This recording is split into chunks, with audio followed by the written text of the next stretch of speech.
Så nu säger vi då även ut i våran YouTube-kanal god morgon och varmt välkomna till en Mardi Gras Morning på ämnet det digitala produktpasset och vad det kan innebära för oss som är i tillverkande industri, grossister och vad det nu är för något man ägnar sig åt inom de områden där det här faktiskt kommer att påverka förutsättningarna för oss ganska mycket. Ni har kommit till Mardi Gras och då brukar vi ta chansen och berätta om oss i någon minut innan vi drar igång. Vi brukar, när vi ska säga det på det kortaste sättet, säga att vi är experter på digital försäljning. Det är det vi jobbar med. Och vi vet att digital försäljning idag kräver en mängd kompetenser för att få oss att fungera. Du behöver ha en strategi som funkar. Du behöver ha plattformar och en digital närvaro som gör det möjligt att funka. Och du behöver jobba med din kommunikation för att skapa räckvidd och därmed kunna ta människor, både bygga ditt varumärke och ta människor in till dina säljkanaler, oavsett om det du är ute efter är att få dem att lämna ett lead eller köpa något. Det kan ju vara flera olika saker. Så att här sitter vi med kompetenser och experter inom, vi brukar dela ner det i de här 12 kompetensområdena. Från kundresa och strategi i ena änden, via utveckling av e-handelsplatser, marketing automation-lösningar och vad det nu kan vara för något. Vidare in i kommunikation och mediaköp. Ska vi se. Och om vi då bara får skryta lite med vilka vi jobbar med så passar vi på att göra det också. Här finns en bred mängd av spelare. Ganska många av dem är inom B2B. Men vi har också ett antal bolag på B2C-sidan som vi jobbar med. Men vårt fokus är B2B, tillverkande industri, grossist, distributörsbolag respektive alltså tjänstebolag även inom B2B-sidan som vi jobbar ganska mycket med. Och för er som sitter online då och tittar på det här på stream så är ni varmt välkomna till det här frukostseminariet. Det finns en chattkanal där man kan ställa frågor. De tar vi med in, kommer att ta upp. Vi tar frågor eftersom vi kör live på nätet också, så tar vi alla frågor på slutet, tänker vi. Så att då är ni varmt välkomna både i lokalen och online med frågor. När det kommer till online så kan man ju chatta in sin fråga precis när den dyker upp. Så har vi den på lista till senare. Vi hoppas att detta ska funka på ett bra sätt. Ska vi se. Och då kan jag väl i princip lämna det där och konstatera att vi nu då går över till det vi kallar det för behovet av att få koll på sin verksamhet ur ett digitalt produktpassperspektiv. Och då ska jag lägga på den bilden. För nu har vi ju med oss 2 talare. Om en stund kommer ni få chansen att möta Lars som kommer från DynamicWeb och är ju en av våra partners när det kommer till en suite för både webbplats, e-handel och PIM. Och det Lars ska ägna sig åt det är ju huvudsakligen att prata om PIM-system. Den delen av morgonen blir på engelska. Men vi ska börja i den andra änden hos en av våra kunder. Och ett företag som har redan idag en ganska lång erfarenhet av att ägna sig åt att fundera över PIM-frågorna. Eller nu ska vi se, DPP-frågorna ska vi säga om vi vrider på det. För att de tillhör den bransch som ligger först i kön över att drabbas av det här. Så att välkommen upp på scen då, Fredrik. Tack. Tar över det här. Och du berättar vem du är själv, tänker jag. Tänker jag. Så får du ta över. Ja. Ja, Spännande. Tack Henrik. Lite ny scen för mig det här. Normalt sett så träffar jag ju kunder direkt och kanske fokus på textilbranschen då. Som Henrik nämnde så är det därifrån vi kommer. Och vi då drabbade tidigt i det här kring digitala produktpasset. Det är elektronik, batterier och textiliga produkter som är först ut egentligen. Jag har varit på Nilörn sedan 2007, jobbar med försäljning, marknad och affärsutveckling kan man säga. Handlar om att hela tiden se vad våra kunder har för behov och hur vi kan hjälpa dem och stötta dem. Och det har ju förändrats då genom åren, så det är väl en del av det jag kommer att prata om idag också då. Vår egen resa lite grann kopplad till en digital transformation som också är kopplad till det digitala produktpasset och inhämtning av data. Några frågor, några punkter som jag tänkt att gå igenom här idag. De närmsta kanske 20 minuterna, vilka vi är på Nilörn, är också relevant i den här kontexten lite grann. Vår resa, hållbarhet, digitalisering som det här handlar om egentligen och i grund och botten. Och hur vårt erbjudande har förändrats också i den här resan. Från att bara enbart en fysisk produkt till att också vara ett digitalt erbjudande idag. Och varför tog vi fram en digital plattform och hur tänker vi där? Väldigt kort bakgrunden till det digitala produktpasset och sedan då hur kommer man igång och vilka möjligheter har man egentligen? Det är ju ett lagkrav som vi alla kommer vara tvungna att uppfylla, men det finns ju också andra möjligheter lite längre fram i den där resan. Här är då Nilörn i 12 punkter. Vissa av er kanske känner till vilka vi är, men för de flesta, om man inte är i modebranschen, så tror jag att vi är ganska okända. Det är en bransch som inte är så välkänd om man inte är i den. Vi har vårt huvudkontor i Borås. Vi är sprungna ur den textila delen av Sverige. Precis som mycket av modeindustrin kommer från Borås, så är det också att etikettbranschen, de få konkurrenter som vi har i Sverige, de ligger också i Borås. Vi är snart 50 år gamla. Vi har drygt 1500 kunder och det är väl 80-20-regeln som gäller hos oss som hos de flesta. Att våra största 20 kunder levererar också 80% av omsättningen. Vi är nästan till ett miljardbolag. Vi landade på 945 miljoner 2024. Också det ungefär detsamma 2022 direkt efter pandemin. Det blev en väldigt positiv resa för oss pandemin.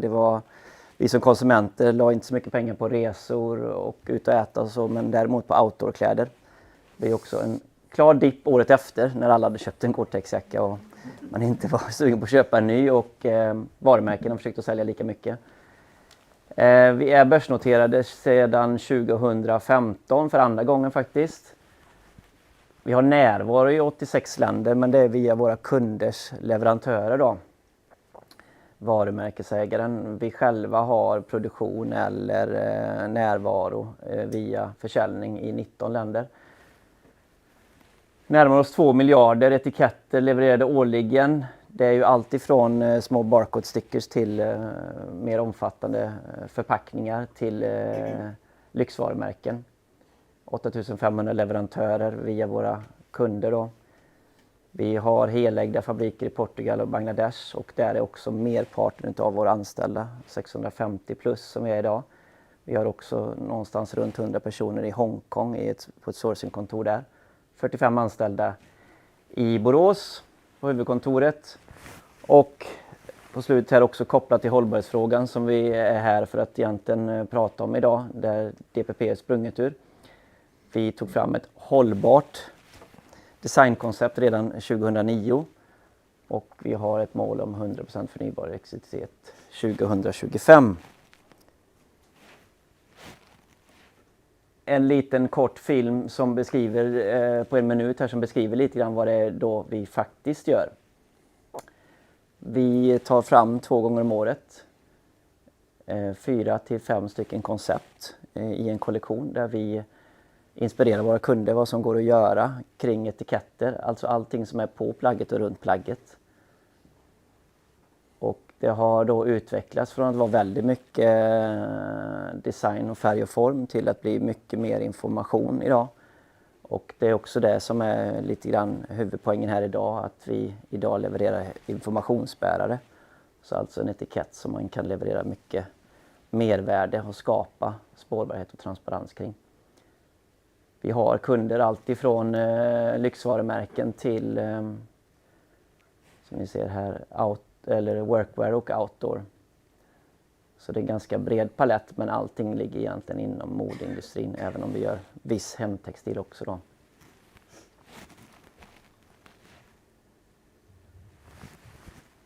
Och det här är our approach to branding and labeling. Så man kan säga att det här är en modell som presenterar vårt erbjudande till våra kunder. Det är först och främst då en fysisk produkt, trims and packaging, men som supporteras av logistik och design.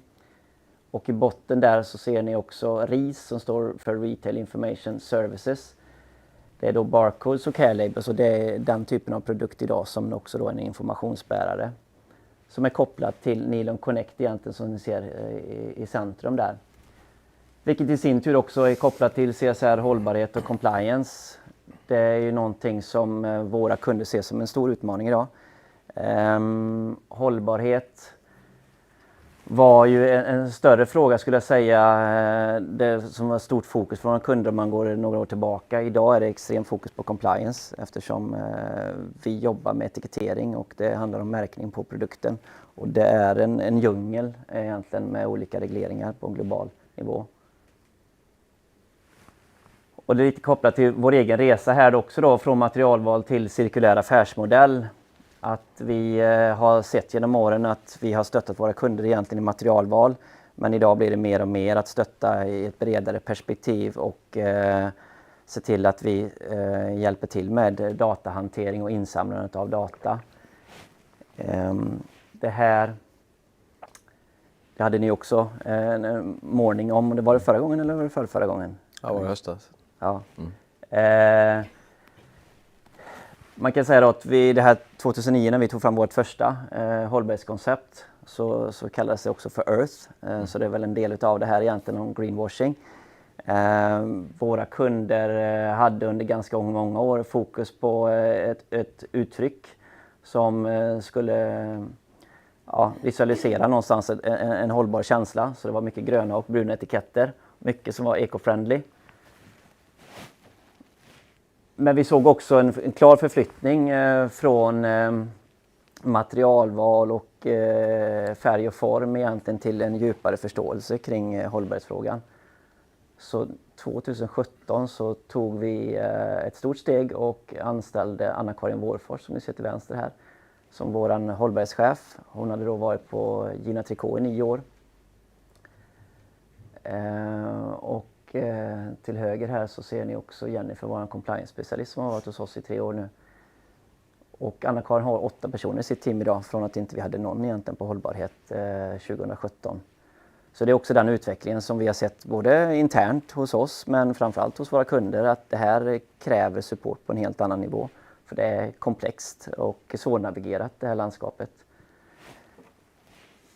Hon har, kan man också säga, Anna-Karin har inte bara kommit med en specialistkompetens till oss, utan hon också utifrån, tror också man ser det, människor som jobbar med hållbarhet har varit ganska tidigt på det här att samla in data och ha kontroll på sin data och naturligtvis på sin supply chain.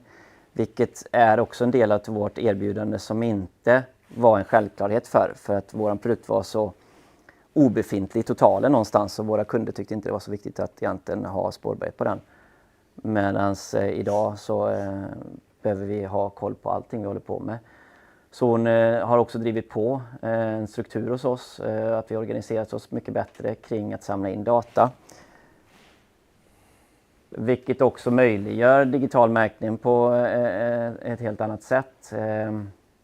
Att först så behöver man titta på den datan som man har och vilken data man saknar och hur man kan få den till sig. Och det är väl också här lite grann vår resa gentemot våra kunder och vad vi ser att vi kanske kan stötta dem med kring den biten som jag kommer att prata om lite senare här, Nilörn Connect börjar. För vi ser att via en tvättrådsetikett och en barcode-sticker så delar våra kunder redan väldigt mycket information med oss. Och vi har också hela deras leverantörsled i vårt webbordesystem.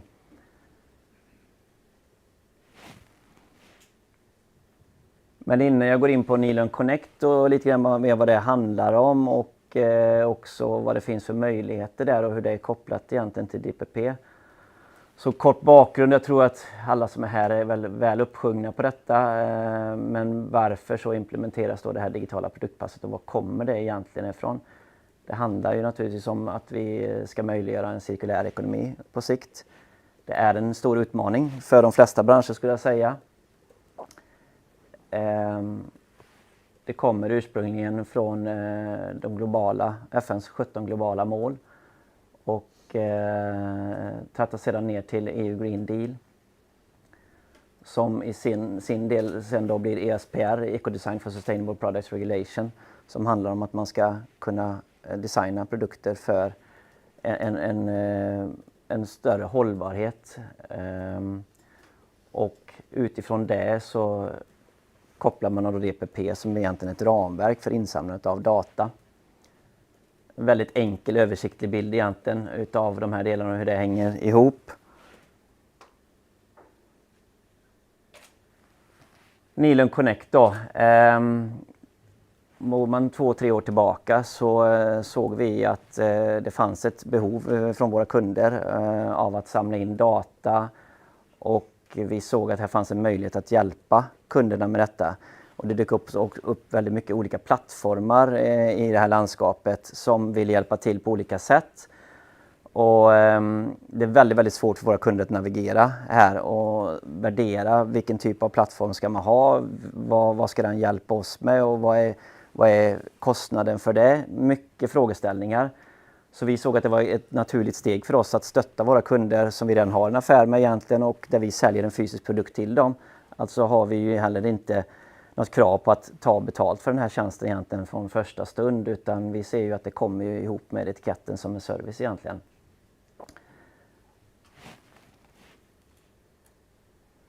Vi såg också ganska snart att ensam är inte riktigt stark här, precis som det är i hållbarhetsfrågan. Det är ingenting som vi kan lösa på egen hand.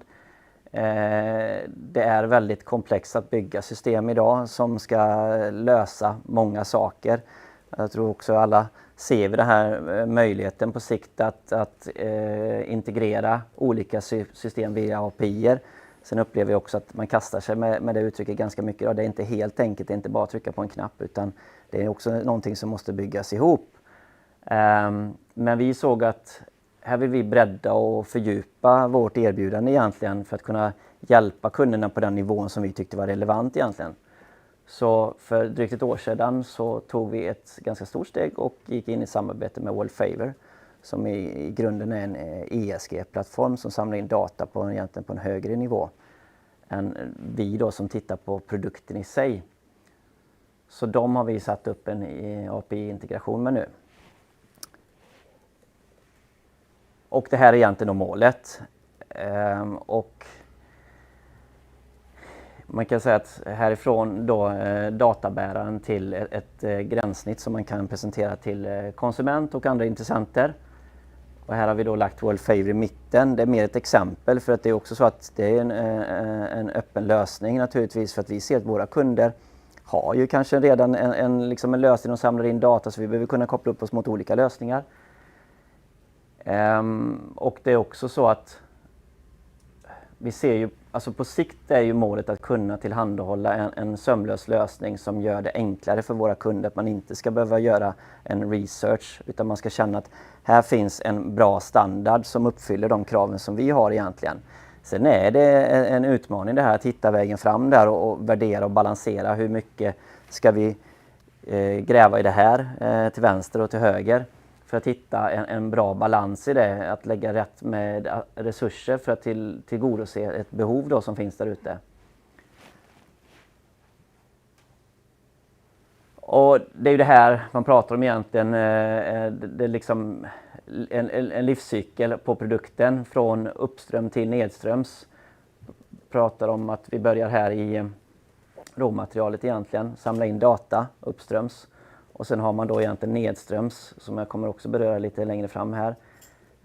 Där du ser också möjligheten till en cirkulär affärsmodell, och det är också någonting som drivs på ganska hårt inom modeindustrin idag. Att hitta en lösning där du kan faktiskt få intäkter i den andra änden efter den första försäljningen är gjord. Så hur kommer man igång då? Det här är någonting som vi har pratat med våra kunder om i nu ett par års tid. Det blir lätt en stor puck internt där man upplever att var hör det hemma någonstans? Vilken avdelning ska fokusera på detta och vilken typ av data behöver vi samla in då? Också vilka möjligheter som det skapar att komma igång här. Här ser ni egentligen då 3 stycken olika databärare till vänster. Det är en QR-kod, ett NFC-chip. NFC-chip är sånt som sitter i era kreditkort som ni blippar. Och sen är det RFID-lösning. RFID-lösning är egentligen inte riktigt kopplat till detta. Det är mer en logistisk lösning som du kan scanna med en hårdvara, men den kan du inte scanna med en mobiltelefon eller liknande. Det var mycket diskussioner om man går något år tillbaka, NFC eller en QR-kod. Det handlade ganska mycket om just då att man såg att tvättbarheten inte var tillräckligt bra på en QR-kod, utan det fanns en tendens att den då tvättades bort efter ett tag. Och du vill ju att den här produkten, eller det som man märker produkten med, ska kunna leva lika länge som produkten naturligtvis.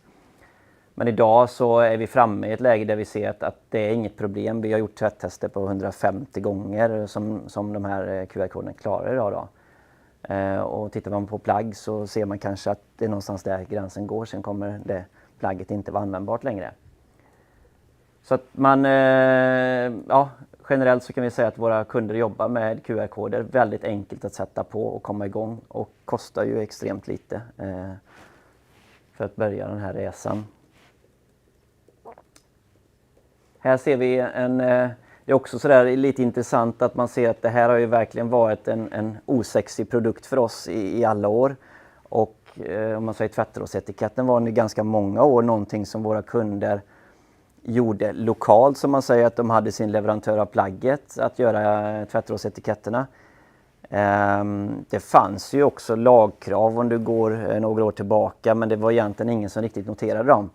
Men de sista 4-5 åren så har det blivit givet att vi hjälper till att stötta med det här, för det finns också mycket lagkrav kring vad som ska finnas på en tvättrådsetikett. Så det stöttar vi också då med i det här. Så här har det sett ut och så här ser vi då framtiden.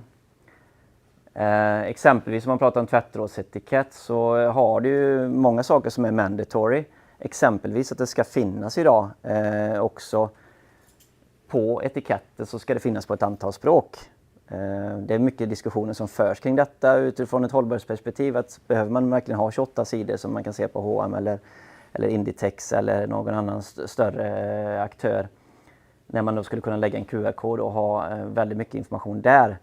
Men man ser ändå att det kommer nog ta tid innan den försvinner. Sen kan man ju dela upp det möjligtvis, och man kan ju ge en service genom att dela mer information via QR-koden och en URL. Så här ser det ut då egentligen en landningssida. Om man skannar en QR-kod och kommer vidare i ett gränssnitt gentemot konsumenten eller andra intressenter. Har också lagt upp en slide här om ni vill skanna den QR-koden. Så kan ni få upp det här Nordbeck Arctic i er mobil. Och där finns det en menyrad längst upp, så där kan ni också då hitta väldigt mycket information kring produkten som då kan vara insamlad från olika system eller leverantörer. Får ni upp den? Nej. Ja, det kan vara lite segt. Det är när, nu är vi helt plötsligt så halva Sverige, vet du. Ja, vi ska helt plötsligt surfa på QR-koden här. Inget bra det där.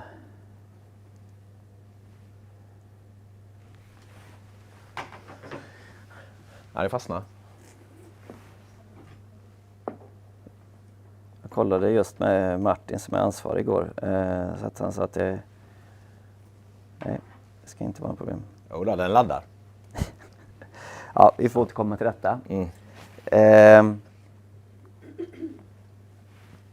Det är också en möjliggörare naturligtvis till mer datadrivna beslut. När du märker upp din produkt med en QR-kod. Du kan få väldigt mycket information om konsumentens beteende och en geografisk analys. Också vad som händer efter köp. Så här finns det egentligen alla möjligheter. Där är en bild, en screenshot från vår dashboard. Där man kan analysera vad som händer egentligen när produkten är ute på marknaden.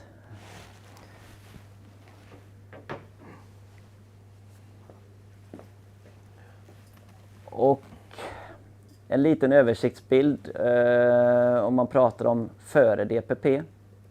Vi pratar kanske mer linjär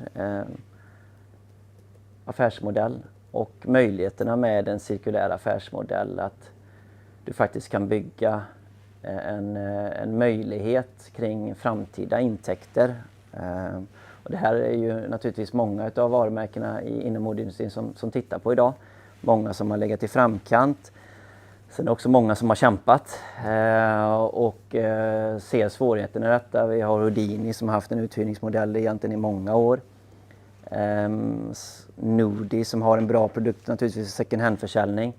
Jag hörde dem för ett år sedan, lyssnade på dem när de pratade om detta, och de var ganska stolta. De hade levererat ut 4000 par jeans under ett år i sin second hand-ström. Men de hade samtidigt också då producerat 800 000 par, så att det är ju en utmaning att verkligen få fart i den affären. Men det här skapar ändå stora möjligheter, ser jag, att man märker upp sitt plagg och ser att man kan följa det. Och beroende på produkt naturligtvis så har du ju stora möjligheter där. Och också när Extended Producer Responsibility kommer och du kommer ha krav på att ta hand om din produkt på ett helt annat sätt, så är det ju nödvändigt. 3 stycken, innan jag avslutar här, så 3 stycken insikter och erfarenhet som vi har pratat och delat med oss till modeindustrin, som vi har tyckt varit ganska viktiga där, för det är någonting som hela tiden har dykt upp frågor kring då. Nummer 1, att man håller sig till en standard.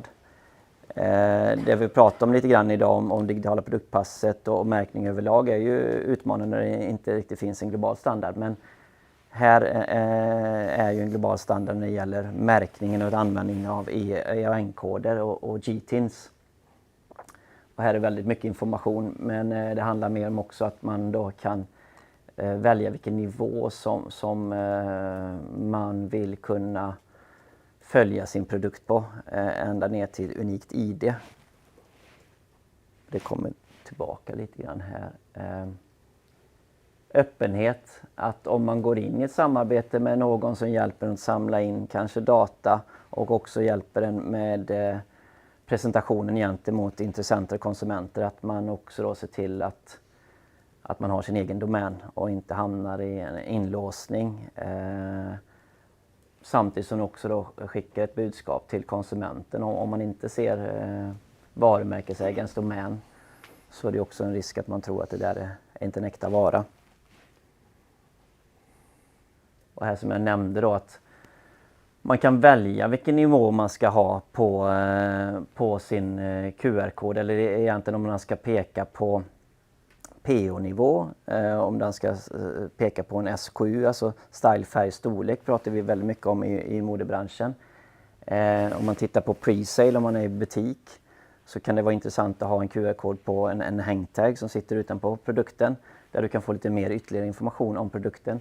Men du kommer ju ha krav på dig att du ska ha någonting på produkten som följer med hela livscykeln. Och där förordar vi alltid gentemot våra kunder idag i våran värld att sätta på ett unikt ID. Du behöver inte använda det unika ID:t idag.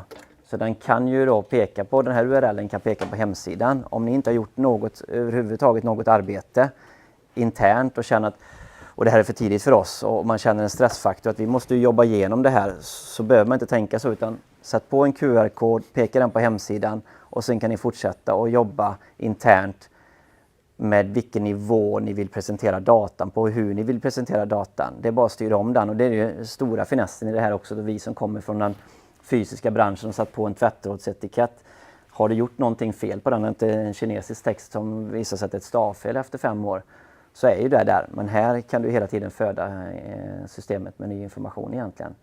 Så att lite beroende på produkt naturligtvis, men exempelvis om du har ett lyxvarumärke, så finns det ju ett stort värde i second hand-världen. Så att då är det ju naturligtvis intressant att ha ett unikt ID så du kan följa den här produkten genom hela dess livscykel.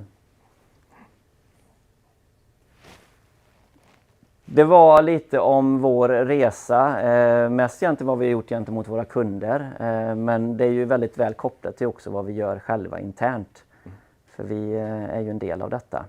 Så att det har ju också varit positivt att det som vi själva utvecklar kan vi ju också då stötta och hjälpa våra kunder med. Och vi får ju input av våra kunder hela tiden, plus att vi är med i mycket nätverk för att fånga upp ny information och nya direktiv och förordningar som dyker upp hela tiden egentligen.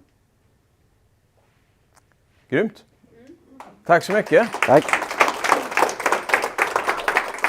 Tack så mycket Fredrik. Det är en av de tydliga signalerna tycker jag när vi har bjudit in till det här frukostseminariet att det blir ofta inte en besökare från ett bolag utan det blir flera. Du behöver lämna din mygga till Lars där. Det blir ofta inte en besökare utan det blir flera, för det här är liksom en frågeställning som driver över mellan avdelningarna. Och det var too many requests, men när man väl fick klickat vidare så hamnade man där man skulle i sin telefon utifrån den här QR-koden. Yes? Bra, det är ju perfekt. Det är ju perfekt. Då ska vi byta presentation. Och så ska vi släppa in då istället nästa talare på scen. Så välkommen hit och välkommen till Sverige. Tack! Ja, här har vi Århus representant på scenen idag. Från DynamicWeb, våran partner. Du får berätta om dig själv och systemet själv. Så kör. Take it away. Tack. I think I will do this in English. Just both for me and for you, and not at least also those online. I'm Lars from DynamicWeb. We are based in Aarhus, but it's actually both European and also overseas in America. We have a company based over there that is now a part of our EU department as well. So now we're one big company in DynamicWeb where we do business all over the world. We also have some in Asia and so on, but I'm going to dig a bit more into that in the presentation shortly.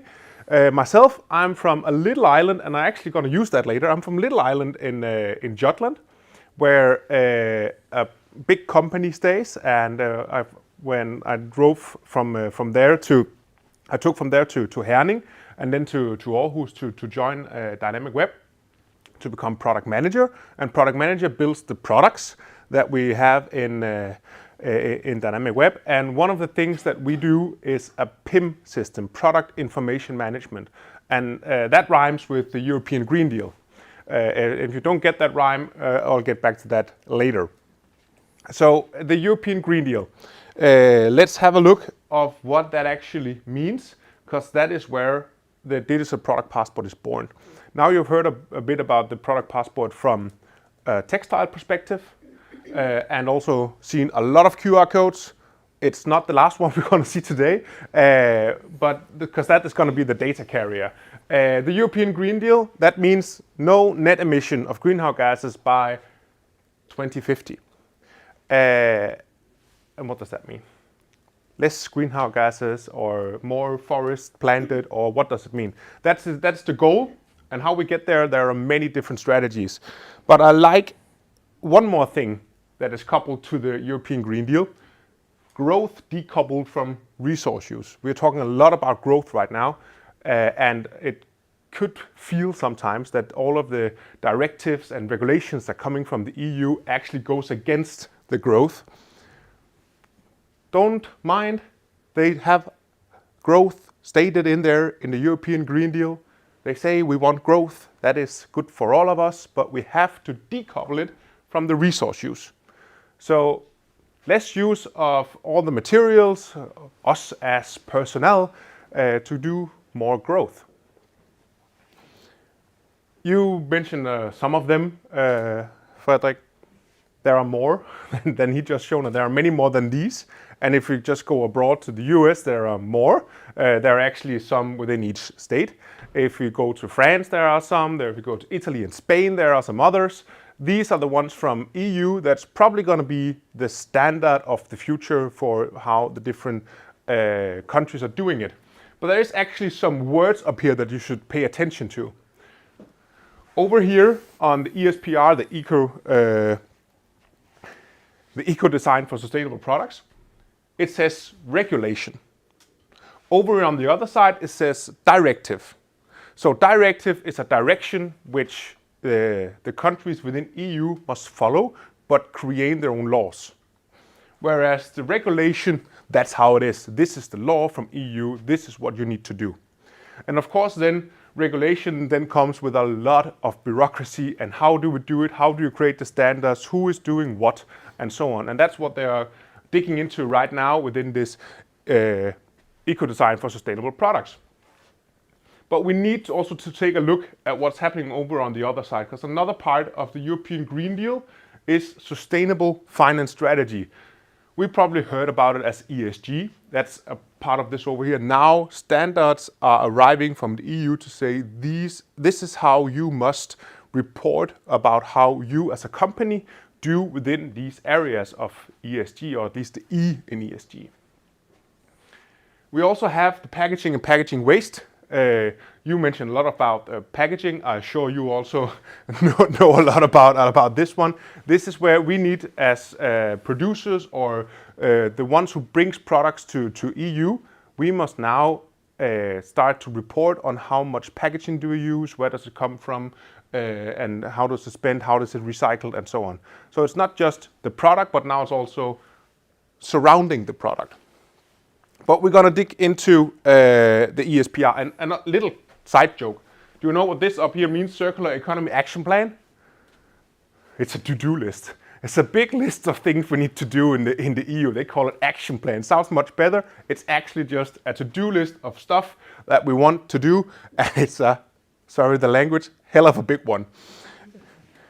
But let's dive into what it's about for today. Eco Design for Sustainable Product Regulation. And if you open up that regulation as it is written today, you're going to find digital product passport mentioned 139 times. And it's more than 100 pages long. I put the link down here if some of you is fast to take a picture or something, but quick Google and you will actually find it. I don't say you have to go home and read this, but stay aware that it exists out there. And this is where the first steps of the regulation and the laws is actually stated. There will be many other supporting documents around this, but this is the first place that the digital product passport is really born. A little side note to that actually. I did that. I gave this to my company's ChatGPT account. And I created a little chat with ChatGPT. Go down, dig into the document, only use the document as reference, don't use anything else. Then it's much easier to ask a lot of questions about the laws without going in and read all of the 142 pages or something like that.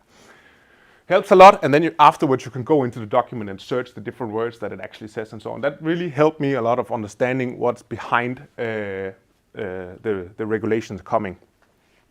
But let's go to the digital product passport. You've already seen a lot of data. We've already seen a lot of QR codes. And I promised that wasn't the last one. This is just going to the DynamicWeb homepage, so you don't need to scan that one. Just an example. The digital product passport exists of two things. Unique identifier and data. And one of the good things, and you also mentioned that in the end, one of the good things around the data and the laws is that it's does not have to be hard-coded into the unique identifier. We can change it, we can make it better, we can outperform it day after day. Because it's allowed to be web accessible, meaning that we can actually put it out there and make it better. That's why you also said, put the first one onto your homepage. So you have the unique identifier there and then start working from there. Okay, if we then take a look at the passport, what's in there? In our physical passports, it's our name, it's our birthplace, it's our birth date. The digital product passports exist of some different informations as well. Basic product identification. This is the product that we're actually talking about. This is the name of it. This is the GATIN number, and so on and so on. This is where it's produced. Basically the same thing as this is my name, this is my birthplace, and so on. Then we have some of the compositions and materials. So if we should couple it to us, who am I consist of some skin, some blood, some other stuff, and that's the same thing with the product. What does it consist of? If you're working in industries with spare parts, it includes these spare parts. If you're working in industries within textile, it is all the different textiles, all the different things that you need to produce your product, that you put into your product. Then we have compliance and certifications. I think the one I know of, heard about the most, is the CE mark of both toys, electronics, and so on. That's an example of compliance and certification that needs to be out there and say, we are compliant in this, or whatever other industry-specific compliance and certificate needed. Sustainable and circularity is really about the durability of the product. You mentioned as well, how much durability can we actually pull out of this product before we then start to rip it apart, put it into different baskets of either disposal material or reuse material and so on, or it can go one more time into the circle of resold, reused. How is that possible with this product? And again, this is completely different from industry to industry. So there are no one rule for the industries. They are making those rules now. The last one, we can again have a look at our own passport and say, okay, I got a stamp when I went to the US, I got a stamp when I went to another country, and so on. That's where have the product been? Where does it come from? How does all the materials get to the factory that puts it all together? How does it come from the factory to where I store it? How does it get from where I store it and out to the consumers? All of that into one product. So we can actually say we have a digital twin for our products. This is more take a screenshot or take a picture image. This is when I asked my ChatGPT that has the direct connection to the law. How do you, which data points do you see that you need to gather to be compliant with what it says in the regulation? And they are very fluffy, some of them. I didn't even proofread them. I just put them in there. So it is ChatGPT material, but I took some searching in the document and so on, and I found them down there. And they're also coherent with what I see out there others are talking about. So it is fairly true.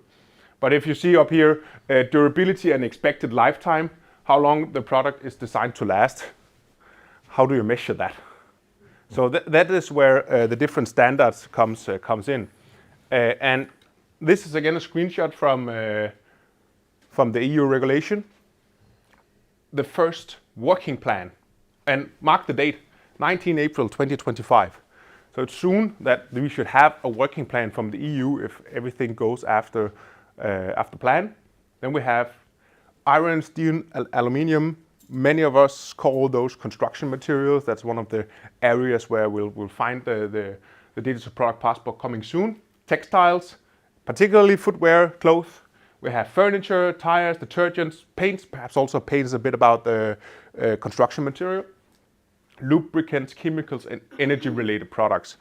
And actually a funny note on this one, vehicle is mentioned in the European regulation here as it's not included.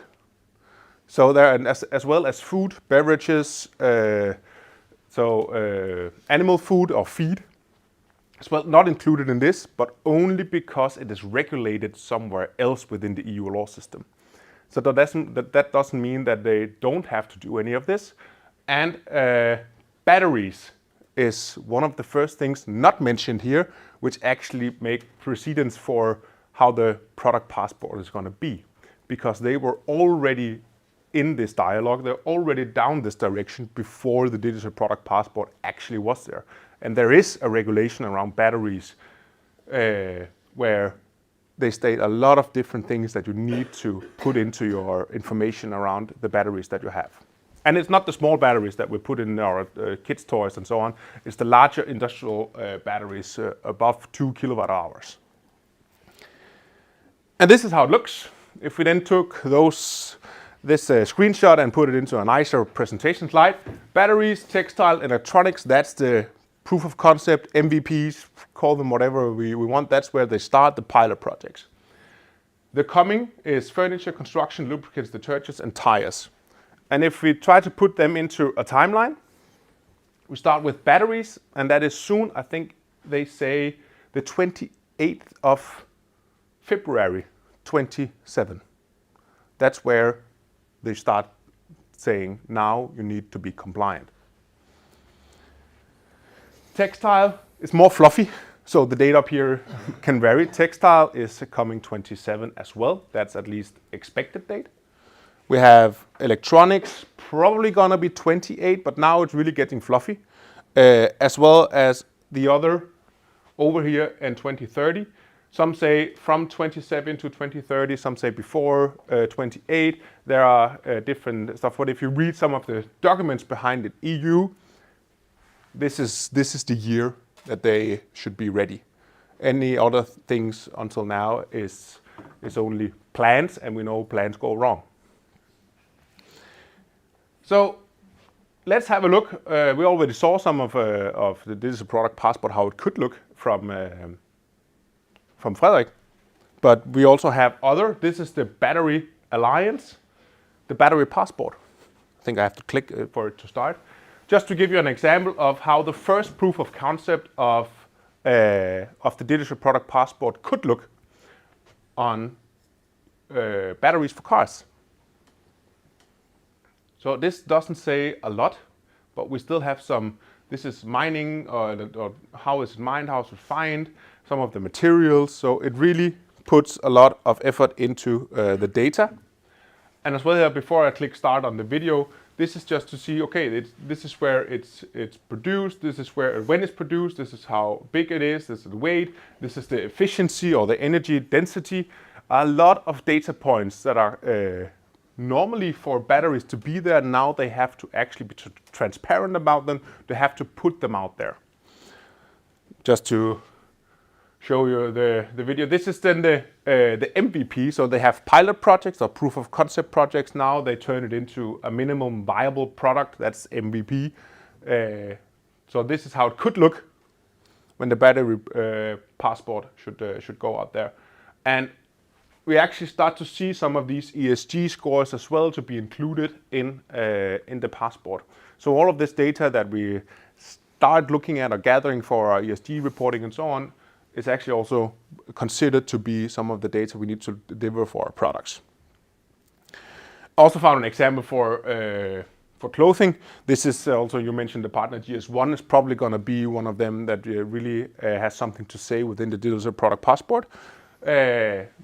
So batch number, environmental impact. This is pretty clean data, so they have really made an effort to make it look good. Probably we're going to see more on as on the batteries. It is dirty data we need to have clean, but this is a first step. This is those are the first step. This is where it could go.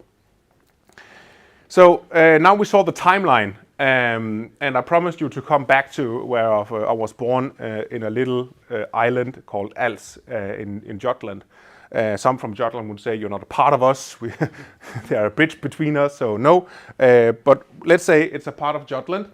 And down there is, there was actually, it's not existing anymore. They were bought.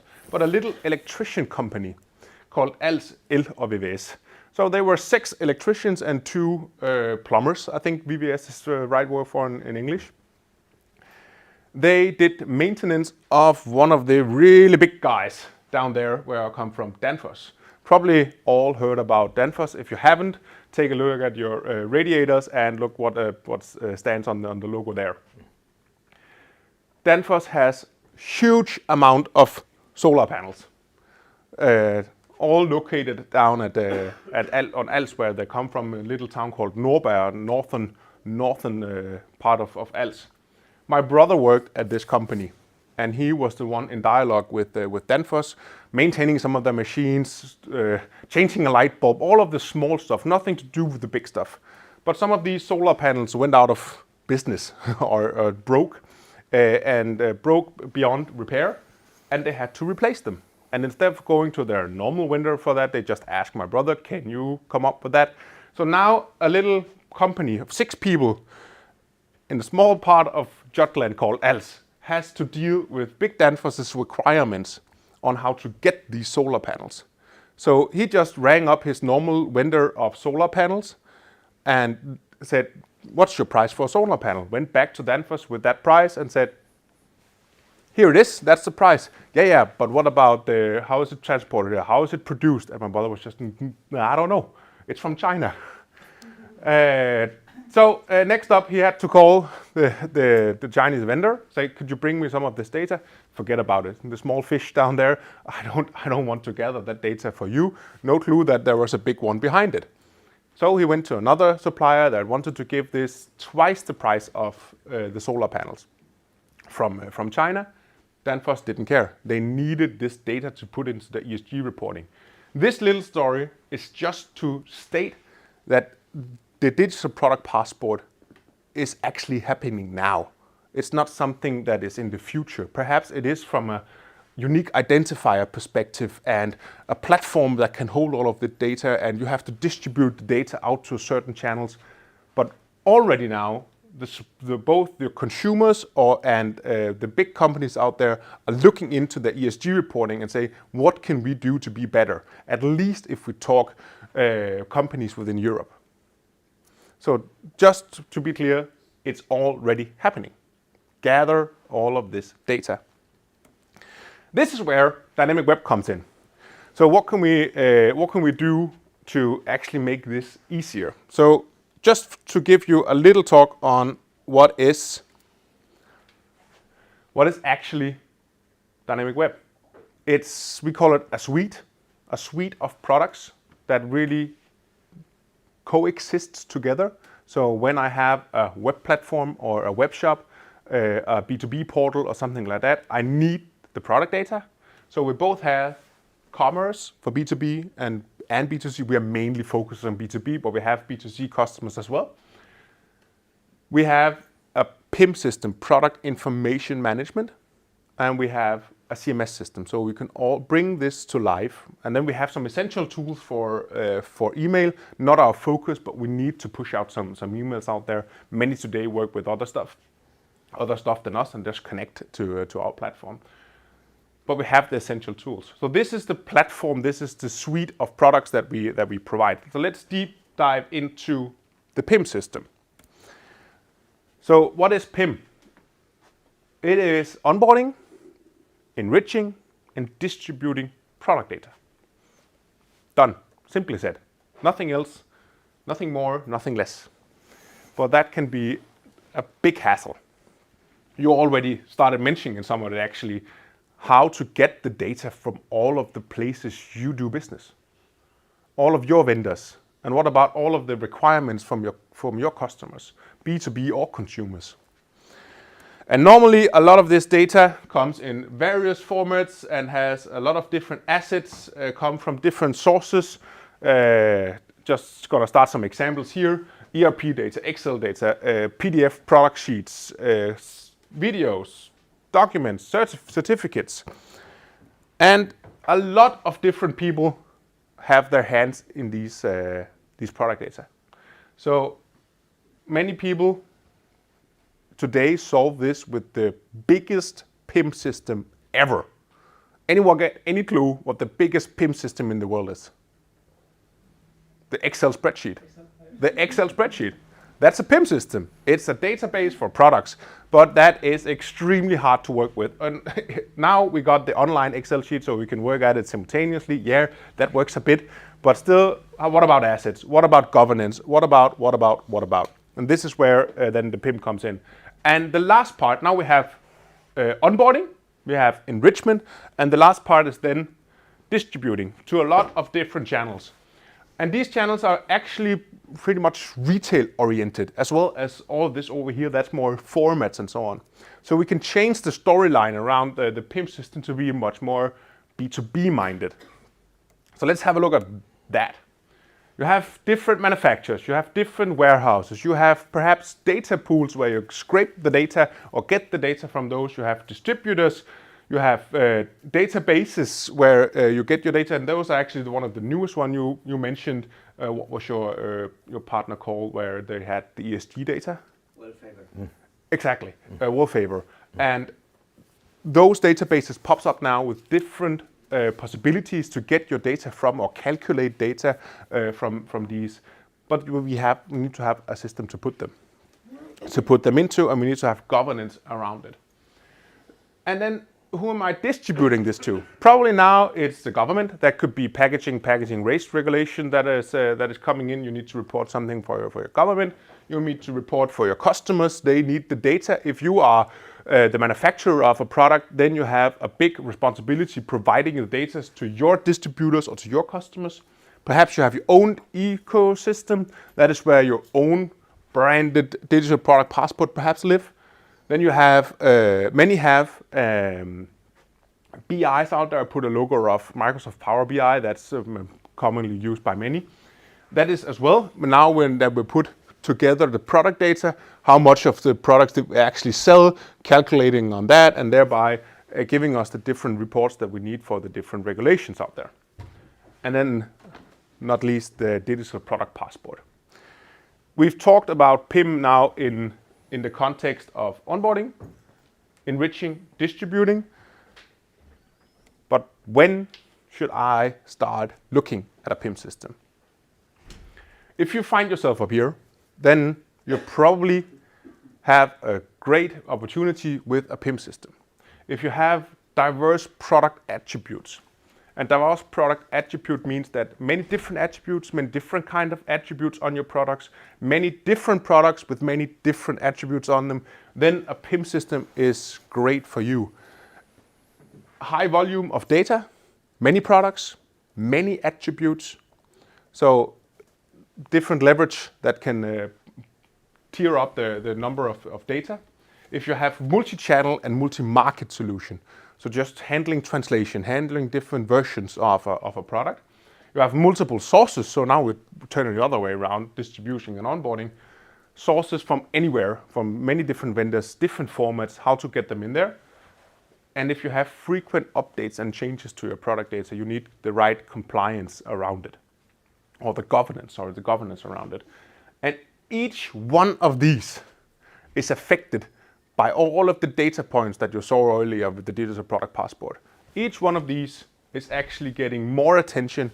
You're going to have more channels to distribute to. You're going to have more sources you get your data from. You're going to have even more attributes on your products, which leads to even higher volume of data.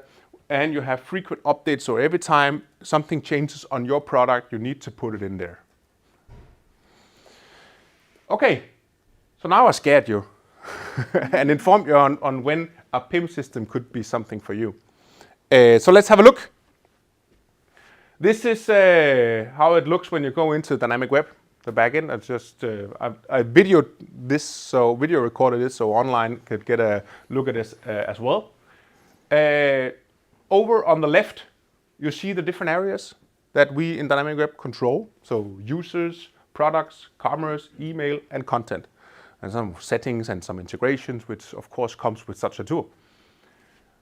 I went into products and you see the dashboard, you see some queries, you see some workspaces, you see some channels, different tools to work with within a PIM system.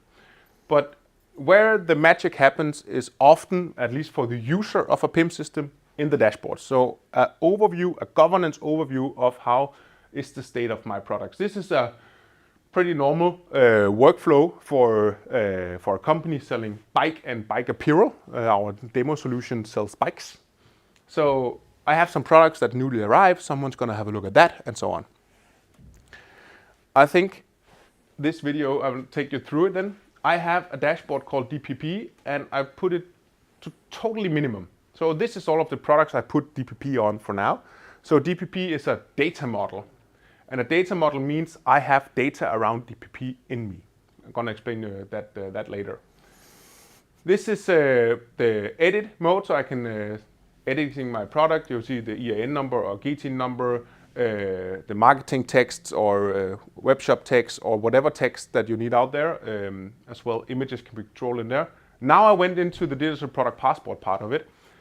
So this is actually not something special for the digital product passport. This is just us putting the digital product passport needs, the different data points that we saw earlier, into the context of a PIM system. And this is some of the data once gathered and so on that needs to be pushed into a product like you presented there, Fredrik, and then on to the consumer. So this is to control your products. And the beauty around a PIM system is to create efficient workflows for how you work with your products. And how we do that is, I think I have to press to get it starting. So in my governance board here, it says someone is missing, some of my product is missing this data. And this was the supplier information. You can see earlier we saw where these shorts came from or where the shirts came from. That's not present here. So of course this will happen when onboarding the data in more automatically way based on rules. Now just doing it manually, I put on the data model behind our textile supply chain. So now I can then assign a set of data to it. So instead of me enriching this textile division in Hong Kong each and every time on each and every product, I do that a completely separate place and then I relate it onto the product. And now you see the product is 100% enriched with the data from that data set. And this is then how we build that up. So we create a data set to put on products. I can build it in any way I need it. So if it's a list option of different, I can choose material type, or if it's text, whether text should be 20 characters long or 200 characters long. You see there are many different. I can even put in a selector of a file if it's related to a certificate or we have some wash labels and so on that we wish to put in there as well. So I can build that up completely as I want, as modular as I want, and then I can relate it onto the product. And I'm probably going to do that based on some rule. If you are in this kind of category, if you have this kind of data on you, then put on this data model. Yeah, and then that was one of the how you can gather data or structure your data with data models and govern them. I actually gonna show you one of the newest things that we also did. We call it dynamic relations. We just love using the word dynamic, but it is dynamic based on the way that I can now relate products to each other. So I actually create a hierarchy of products within this. If we take the packaging and packaging waste as an example, I now need to know that this product that I sell, I think I'm going to use these brake pads up here as an example. This product that I sell from brake pads, those have cardboard and plastic as a primary packaging. And primary packaging is what's surrounding the product directly to the consumer or to whoever ends up using it. And I wish to relate that as well, because I have some products, both boxes and cardboards and so on. And now it's possible to actually go into these, this product. And you can see if you go into the dynamic relation, I have a dynamic relation, just showcasing we have different stocks of units here. I have a relation to a cardboard, I have a relation to some plastic, both from secondary, and also have some components down here. So this up here, that's for packaging. I could also, I think I'm gonna pause it. Oh, it then jumped. Now it's hard for you to follow me online, right? I just paused it for a minute. Now I went into my brake pads, and I now want to relate this to the box that I'm actually shipping this into. And I already created that within a box, I have 30 of these sellable products up here. So when I'm selling a box, you can see this source product stock unit. Great name, by the way. But this is the box that I'm sending it in. So every time I sell a box of these, I use one of these cardboards. And then if I go into this cardboard, it would say it exists of 150 grams of cardboard. So from there we can start building up and reporting on the price. This is brand new in DynamicWeb. The reporting part of it is coming, but this is already out there. Yeah, and then just some quick, neat features that is really worth mentioning when we're talking about a PIM system. So this is a lot of different variants. You can see the red shirts and the blue shirts and so on of a product. But I can also go into an edit mode of all of these products that is more Excel field-like. So instead of exporting them out to Excel and importing them back in with mains for many errors, I can actually go in here and have an overview, change a lot of things, copy, paste, back and forth, sort them in the right direction, and from there start enriching my data much faster. And I'm only enriching the things that I choose on the previous list. So it's much better overview than going into each of one product one at a time. And of course, also we cannot go a whole day without saying AI. Now it's there. I said it. Especially text generation is something that is really good at, and translation. This is an example of how we do. We're pretty open-minded around which services to use out there, which language models to use. So now I generate the text based on the context of the product, and now I'm making the short description translation to it. We're working on AI on many fronts to see how does it bring most value. This was one of the fastest things to implement, and that brings a lot of value out there. I wouldn't say you should, on your 20 most best-selling product, don't use this. But on your long tail of products, the 80% that only consist of the 20% turnover, this is where this makes sense. So now I've talked about the digital product passport, we talked about the PIM system, and the question is then where to start. You gave some great examples on how should we get going on this. I would take it down, completely down to earth. Just assess your needs. Start looking into the needs that the DPP or just your customers and your vendors, what are they asking for? What do they offer you? Uncover your gaps.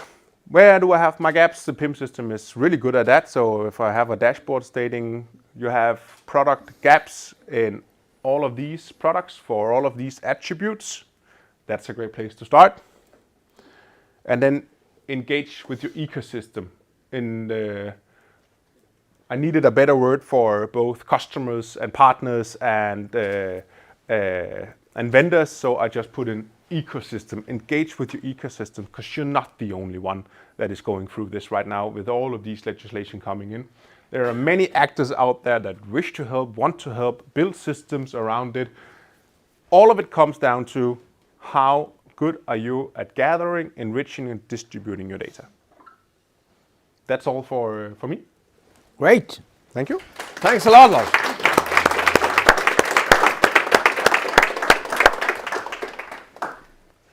And now over to questions, if we have time for it. If you have any questions, any thoughts, och vi kan ta det på svenska ju. Det är inga konstigheter. Någon i lokalen? Ska vi se, Peter, har vi några frågor på online-chatten? Inte. Nej, helt glasklart. Är det någonting ni vill så chatta in där. Och då är det så här att nu har vi en fråga där. Ja, en fråga. Ja. Mindre kollektioner, one shot liknande, det blir ju väldigt svårt då när det är genomfört till exempel på textil då, att analysera det. Mm. Har jag tolkat det rätt? Do you understand what I mean? No, not quite. No, I mean if you have smaller productions, as the time is, I mean, the trend is going to specialized, personalized, and so on. It will be very difficult to do that after the pieces. Is that correct? Yes, and but there also will be tools out there to help also the smaller productions. I'm sure about that, because this is a great opportunity for many businesses. If I understand you correctly, that's what you're asking. There will be tools out there to help, and probably there will be industry specific as well, so that as you see, your example is textile specific on how to do that. Not everyone needs a PIM. That's why I took the 5 up there with me. Many survives on the greatest PIM of all, the Excel spreadsheet, for a while, and at some point then that will get too tight to work with, and then you will then start to look for other software. So there will be tools out there to also help the minor, but it is something that's going to affect all. There isn't like in the packaging and packaging waste, they are rolling out in different, like the ESG with different company sizes needs to go on first and so on. With DPP, it's just the product. It has nothing to do with the company. Great. Bra. Då så. Vi finns kvar här. Det finns några semlor kvar ifall man är sugen innan man går. Och till er som har tittat online säger vi jättetack. Kul att ni var med.